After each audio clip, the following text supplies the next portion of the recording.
Everyone, welcome back to my YouTube channel. आज इस lecture में हम डिस्कस करेंगे इम्बिबिशन। इससे पहले हमने परमेबिलिटी को डिस्कस किया था। आज इस लेक्चर में हम डिस्कस करने जा रहे हैं इम्बिबिशन को। इम्बिबिशन क्या होता है,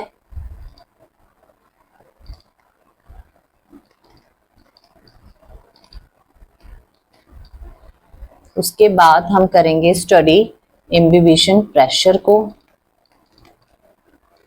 इम्बिबिशन प्रेशर क्या होता है, फिर वो कौन से फैक्टर्स हैं जो अफेक्ट करेंगे इम्बिबिशन को, एंड लास्ट जो ये प्रोसेस है इम्बिबिशन है, इसकी इंपॉर्टेंस क्या है।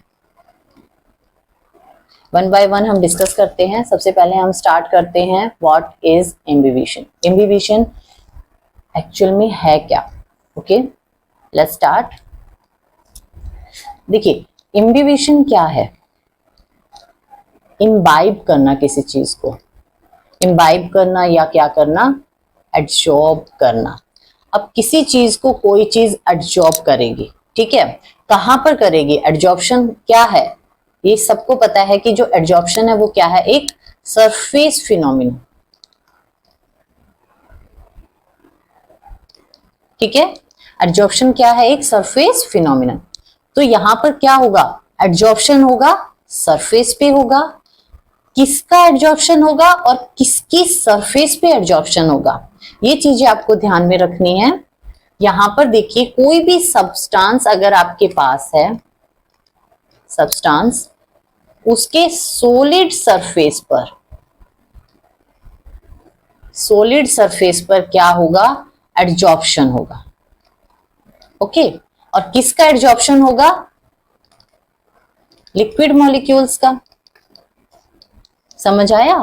देखिए मैं बताती हूं, इम्बिबिशन एक वो फिनोमिनन है या वो प्रोसेस है जिसमें एक सब्सटेंस का सॉलिड सरफेस क्या करेगा, अपनी सरफेस पे एब्जॉर्ब करेगा लिक्विड मॉलिक्यूल्स को या फिर वाटर मॉलिक्यूल्स को।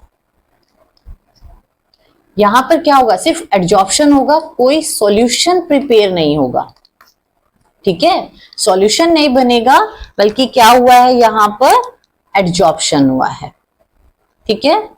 एक सब्सटेंस के सॉलिड सरफेस ने क्या किया है, एब्जॉर्ब किया है किसको, लिक्विड मॉलिक्यूल्स या फिर वाटर मॉलिक्यूल्स को। इस फिनोमिनन को हम क्या बोलते हैं, इम्बिबिशन। तो आप एक करेक्ट डेफिनेशन कैसे दे सकते हैं इम्बिबिशन की, imbibition is the phenomena of absorption of water molecules. क्या होगा, एब्जॉर्प्शन ऑफ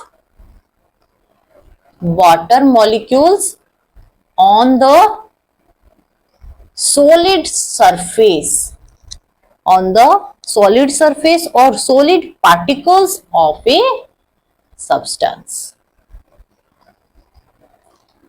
ठीक है। इस प्रोसेस को या इस फिनोमिनन को हम क्या बोलेंगे, इम्बिबिशन। फर्स्ट टॉपिक क्लियर है सभी को, व्हाट इज इम्बिबिशन, इम्बिबिशन क्या है, या हाउ टू डिफाइन इम्बिबिशन, इसको आप कैसे डिफाइन करेंगे, ठीक है। It is the phenomena of absorption of water molecules on the solid surface of a substance. आपको सिर्फ कौन सा वर्ड ध्यान रखना है यहां पर, एब्जॉर्प्शन। और एब्जॉर्प्शन आप सबको पता है क्या है, एक सरफेस फिनोमिनन है ना। तो यहां पर क्या होगा, किसी सब्सटेंस के सॉलिड सरफेस पे क्या एब्जॉर्ब होगा, वाटर मॉलिक्यूल्स या फिर लिक्विड मॉलिक्यूल्स। क्लियर है।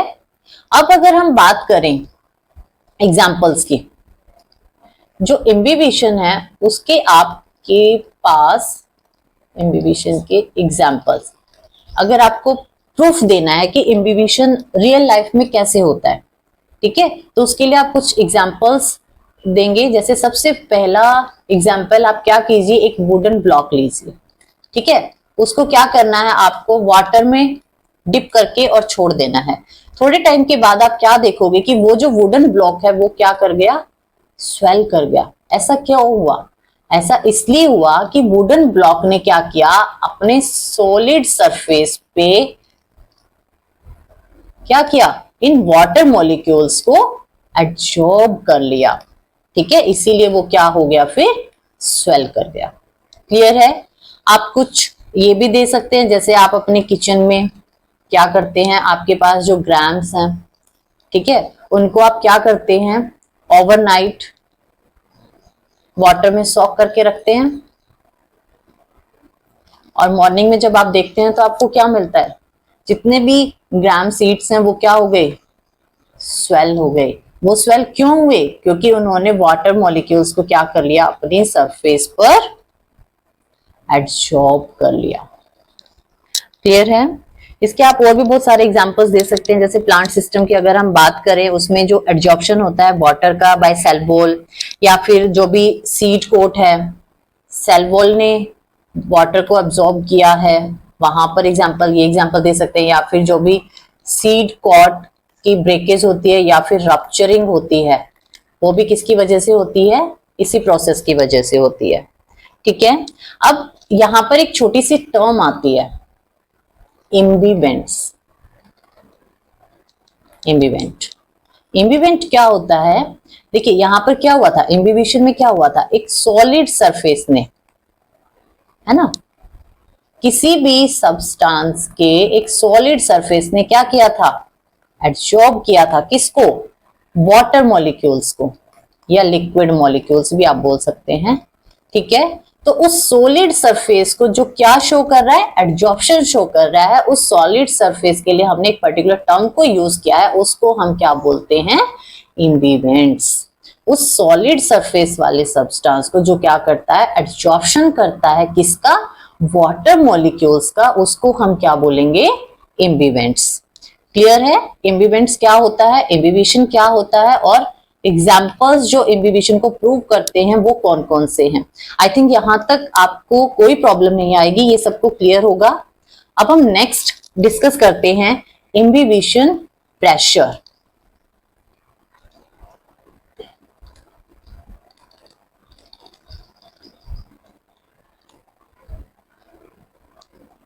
इम्बिबिशन प्रेशर क्या होता है? देखो, जब उस सॉलिड सब्सटेंस ने, अब बार बार आप सॉलिड सब्सटेंस यूज नहीं करेंगे, उसकी जगह जो वर्ड यूज आप करेंगे या टर्म यूज करेंगे वो क्या होगी, इम्बिवेंट्स। ठीक है, इम्बिवेंट्स ने क्या किया, वाटर मॉलिक्यूल को एब्जॉर्ब किया, सॉरी। ठीक है, कब करेगा वो, जब आप उन इम्बिवेंट्स को क्या करेंगे, प्लेस करेंगे, कहां पर, लिक्विड मीडियम में। ओके, आपने क्या किया, इम्बिवेंट को लिक्विड मीडियम में प्लेस कर दिया। लिक्विड मीडियम में प्लेस करने के टाइम पे ये जो इम्बिवेंट्स हैं कितना प्रेशर डेवलप करेंगे, किस चीज के लिए, इन वाटर मॉलिक्यूल्स को एब्जॉर्ब करने के लिए अपने सरफेस पे। वो जितना प्रेशर एक्सर्ट करेंगे उस प्रेशर को हम क्या बोलते हैं, इम्बिबिशन प्रेशर।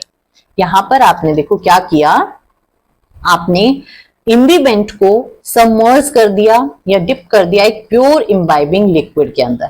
ठीक है, आपने क्या किया है, इम्बिवेंट को सबमर्ज किया है, किसमें, एक प्योर इम्बाइबिंग लिक्विड में। ओके, उस टाइम पर ये इम्बिवेंट कितना प्रेशर डेवलप करेगा, ठीक है, किस चीज के लिए, इन लिक्विड मॉलिक्यूल्स को इम्बाइब करने के लिए या एब्जॉर्ब करने के लिए। उस प्रेशर को हम क्या बोलते हैं, इम्बिबिशन प्रेशर। ओके, करंटली जो टर्म इम्बिबिशन प्रेशर के लिए आजकल यूज की जाती है उसको हम बोलते हैं मैट्रिक पोटेंशियल। मैट्रिक पोटेंशियल, ठीक है, आपको कंफ्यूज नहीं होना है between matric potential and imbibition pressure. कई बार एग्जाम में मैट्रिक पोटेंशियल पूछ लेते हैं, कई बार इम्बिबिशन प्रेशर के थ्रू आपसे क्वेश्चन किया जा सकता है, तो आपको कंफ्यूज नहीं होना है, दोनों टर्म्स जो हैं सेम चीज को ही डिफाइन करते हैं। यहां तक क्लियर है? अब हम आगे चलते हैं, फैक्टर्स अफेक्टिंग इम्बिबिशन। वो कौन से फैक्टर्स हैं जो क्या करेंगे, अफेक्ट करेंगे, अफेक्टिंग इम्बिबिशन प्रोसेस। इस प्रोसेस को अफेक्ट करने वाले फैक्टर्स कौन से हैं? सबसे पहला जो फैक्टर है वो होगा आपका टेम्परेचर। सीधी सी बात है, टेम्परेचर को इंक्रीज कर दीजिए, वो क्या करेगा, आपके इम्बिबिशन को भी क्या कर देगा, इंक्रीज कर देगा। मीन्स जो टेम्परेचर और इम्बिबिशन जो है वो क्या है, डायरेक्टली प्रोपोर्शनल है। ये क्यों हुआ, क्योंकि इन्होंने क्या किया, जब आपने टेम्परेचर को इंक्रीज किया था तो उन्होंने क्या किया, मॉलिक्यूल्स की काइनेटिक एनर्जी को इंक्रीज कर दिया। ठीक है, तो इस तरह से इम्बिबिशन भी क्या हो गया, इंक्रीज हो गया। तो आपका जो टेम्परेचर है वो क्या है, directly proportional to the imbibition. Means जितना आप टेम्परेचर को इंक्रीज करेंगे उतना ही इम्बिबिशन क्या हो जाएगा, इंक्रीज हो जाएगा, उसकी रेट क्या हो जाएगी, इंक्रीज हो जाएगी। ओके, अब सेकंड है, सेकंड आपके पास आएगा concentration of solute in the medium. ठीक है, सोल्यूट मॉलिक्यूल्स की कंसंट्रेशन आपके इस इम्बिबिशन को कैसे अफेक्ट करती है। देखिए, स्टार्टिंग में सोल्यूट मॉलिक्यूल्स क्या करेंगे, इम्बिबिशन शो करेंगे। मींस इम्बिबिशन जितना आप सोल्यूट ऐड करते जाएंगे, ये इंक्रीज किया, ये भी इंक्रीज हो गया। लेकिन आफ्टर पर्टिकुलर टाइम के बाद यहां पर क्या हुआ, सोल्यूट की कंसंट्रेशन क्या हो गई, बहुत ज्यादा इंक्रीज होने लग गई। अब इतने ज्यादा सोल्यूट पार्टिकल्स को तो वो एक साथ एब्जॉर्ब नहीं कर पाएगा, उसकी वजह से इम्बिबिशन क्या हो जाएगा, डिक्रीज होने लग जाएगा। ठीक है, तो सोल्यूट पार्टिकल्स की कंसंट्रेशन कैसे अफेक्ट करेगी, अगर आप उसको ओवर इंक्रीज हो जाए, सोल्यूट पार्टिकल्स की कंसंट्रेशन अगर ओवर इंक्रीज हो जाएगी तो इम्बिबिशन क्या हो जाएगा, डिक्रीज हो जाएगा। क्लियर है। ऐसे ही जो पीएच है, पीएच भी क्या करती है, इम्बिबिशन को अफेक्ट करती है। हाइड्रोजन आयन कंसंट्रेशन है, मीडियम की पीएच है, वो भी क्या करेगी, इम्बिबिशन प्रोसेस को अफेक्ट करेगी। फिर लास्ट है आपके पास स्पेसिफिसिटी।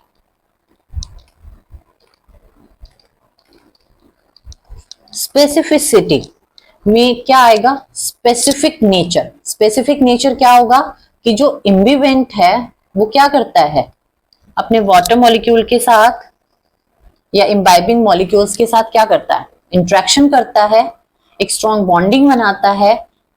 मीन्स वो क्या है, उसके लिए स्पेसिफिक है।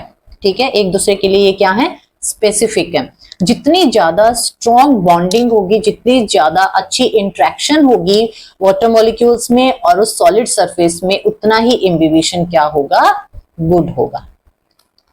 ठीक है, क्लियर है स्पेसिफिसिटी। आई थिंक फैक्टर्स सभी क्लियर होंगे। टेम्परेचर कैसे अफेक्ट करता है, कॉन्सेंट्रेशन ऑफ सॉल्यूट कैसे अफेक्ट करेगी, पीएच कैसे करेगी और स्पेसिफिसिटी कैसे अफेक्ट करते हैं इम्बिबिशन प्रोसेस को। अब हम लास्ट डिस्कस करते हैं इंपॉर्टेंस या सिग्निफिकेंस ऑफ इम्बिबिशन।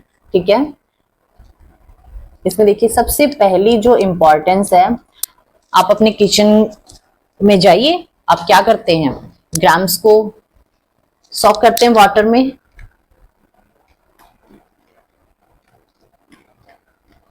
करते हैं ना, ओवरनाइट रख देते हैं उसको सॉक करके, फिर मॉर्निंग में आप क्या देखते हैं, वो स्वेल कर गए। ये किसकी वजह से हुआ, इम्बिबिशन की वजह से हुआ।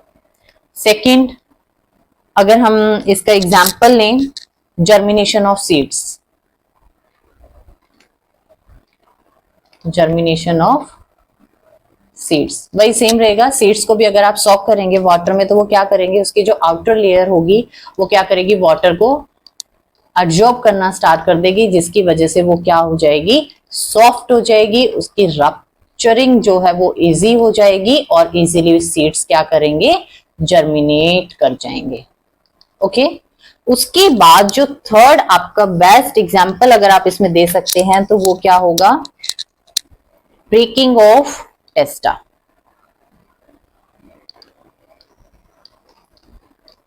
टेस्टा या आप फिर से यही वाला जो हमने सेकंड एग्जांपल दिया था वो भी दे सकते हैं, breaking off seed cot.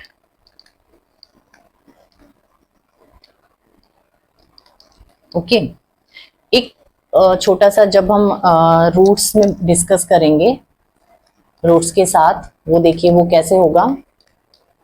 Roots के जो रूट हेयर्स हैं,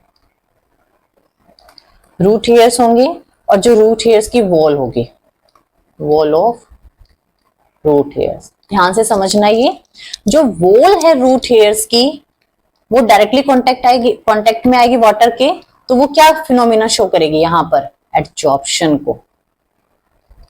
ठीक है, जैसे ही ये वाटर को एब्जॉर्ब कर लेगी कौन, जो रूट हेयर्स की वॉल है, वैसे ही जो रूट हेयर्स होंगे फाइनली वो क्या कर लेंगे, वाटर को एब्सॉर्ब। समझ आया, जो वॉल है रूट हेयर्स की उन्होंने तो क्या किया, वाटर मॉलिक्यूल को एब्जॉर्ब किया है, लेकिन जो रूट हेयर्स होंगे ना फिर वो डायरेक्टली क्या कर लेंगे, वहां से वाटर को एब्जॉर्ब कर लेंगे। तो मींस वाटर अपटेक में भी ये क्या करता है, इम्बिबिशन हेल्प करता है। ठीक है, उसके बाद जब ओव्यूल्स जो हैं वो सीड्स में कन्वर्ट होते हैं। ठीक है, और ये 5th आप दे सकते हैं, और 6th में एग्जांपल में आप दे सकते हैं ओव्यूल्स से जब क्या बनते हैं, सीड्स बनते हैं, या सीड्स की राइपनिंग के टाइम पे वाटर क्या करता है, इन ओव्यूल्स में मूव करता है। ठीक है, यहां पर भी आप क्या कह सकते हैं, यहां पर भी कौन सी प्रोसेस आएगी, इम्बिबिशन प्रोसेस आएगी। ठीक है, I think this lecture is clear to everyone. Imbibition क्या होता है, इम्बिबिशन प्रेशर क्या होता है, इम्बिबेंट्स क्या होते हैं, इम्बाइबिंग मॉलिक्यूल्स क्या होते हैं, फिर वो कौन से फैक्टर्स हैं या जो अफेक्ट करेंगे इम्बिबिशन प्रोसेस को, या फिर इस इम्बिबिशन प्रोसेस की लाइफ में क्या इंपॉर्टेंस है। I think this is clear to everyone. Thank you.